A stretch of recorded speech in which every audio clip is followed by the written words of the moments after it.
há uma grande confusão, penso até que no meio médico, em relação se a geriatria é definida por uma idade. E isto tem a ver com o início da geriatria e com o que acontecia há 50 anos, que não tem nada a ver com o que acontece hoje. A pediatria começou quando se percebeu que as crianças tinham, também elas, características próprias do ponto de vista da manifestação das doenças e da abordagem terapêutica. E então definiu-se uma idade.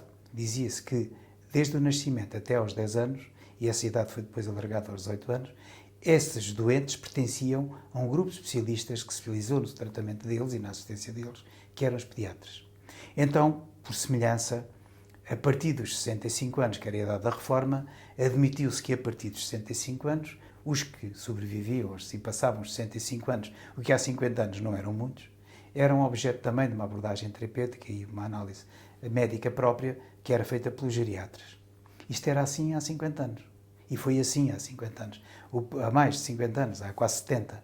A primeira unidade de geriatria que se criou na Europa foi no Serviço Nacional de Saúde inglês, por uma senhora chamada Marjorie Warren, que é considerada a mãe da geriatria, que criou a primeira unidade de geriatria e que tinha este critério. Os indivíduos do hospital com mais de 65 anos iam para a unidade dela, que era meia dúzia, eram muito poucos, porque havia muito poucas pessoas que passavam a idade dos 65 anos.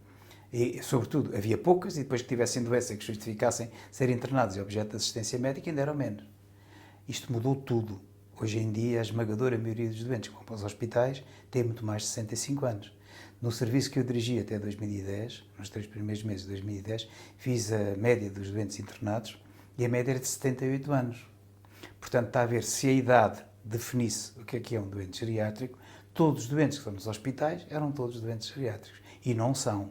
Portanto, a idade não define o doente geriátrico. Isso era de antes, há muitos anos, quando havia poucos doentes ou poucas pessoas que conseguiam ultrapassar os 65 anos, quando a esperança de vida média era 50 ou 55 e não 80, como é hoje.